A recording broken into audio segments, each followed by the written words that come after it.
தமிழ்நாட்டுடைய முதலமைச்சராக ஆகிவிட்டீர்கள். எப்படி ஆனீர்கள்? இப்போது விளக்கம் சொல்லிக் கொண்டிருக்கிறீர்கள். எங்களால் தேர்ந்தெடுக்கப்பட்ட எங்கள் கூட்டணியிலே தேர்ந்தெடுக்கப்பட்ட சட்டமன்ற உறுப்பினர்களை அனுப்பி வைத்தோம், ஆட்சி பொறுப்பிற்கு வந்தீர்கள் சொன்னீர்கள்.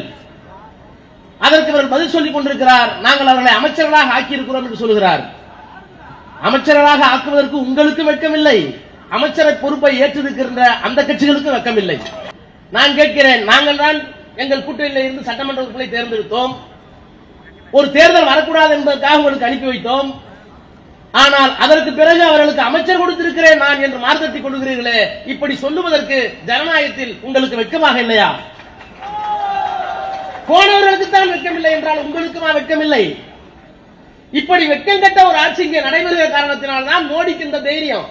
இதற்குரிய அண்ணன் ஆராசா அவர்கள் சமீப காலமாக மனப்பிறழ்வு நோயால் பாதிக்கப்பட்டார் என்று தெரியவில்லை.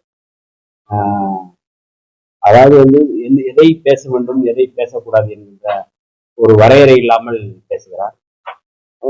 மரியாதைக்குரிய முதல்வர் அவர்கள், முன்னாள் முதல்வர் அவர்கள் அவரை அழைத்து கண்டிக்க வேண்டும். ஏன்னா அவருடைய செயல்பாடுகள் விடுதலை சிறுத்தைகளை குறிவைத்து விடுதலை சிறுத்தைகளை தூண்டி விடுகின்ற வேலையை செய்கிறார்கள். 2006ஆம் ஆண்டு விடுதலை சிறுத்தைகள் அதிமுக கூட்டணியில் இருந்து கூட்டணியில் வெற்றி பெற்று 2 தொகுதியில் வெற்றி பெற்றிருந்தோம்.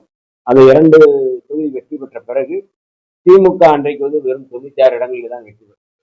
ஆனால் எங்களுடைய இடங்கள் 2 இடங்களும் அவர்களுக்கு ஆதரவு கொடுத்து 5 ஆண்டுகளும் மறைந்த மரியாதைக்குரிய ஜெயலலிதா அம்மையார் 2006ஆம் ஆண்டு திமுக ஆட்சியை ஒரு மைனாரிட்டி அரசு என்று தான் சொன்னார்கள். ஆனால் காங்கிரசும் ஆதரவு கொடுத்தது, விடுதலை சிறுத்தைகளும் ஆதரவு கொடுத்தது. அப்போதெல்லாம் ஆராசா போன்றவர்கள் மகிழ்ச்சி அடைந்தார்கள், வெட்டப்படாமல் தான் மகிழ்ச்சி அடைந்தார்கள். ஆகவே அவர் பேசுவது என்பது அவருக்கே அது சரியா என்பதை நான் அவருடைய கோணத்திலே மேலும் மேலும் மாதிரியே அவர் விடுதலை சிறுத்தைகளை குறிவைத்து தேவையற்ற வார்த்தைகளை பேசுவதை நிறுத்த வேண்டும். திமுக தலைமை அவரை கண்டிக்க வேண்டும், கண்டிப்பார்கள் என்று நான் நம்புகிறேன்.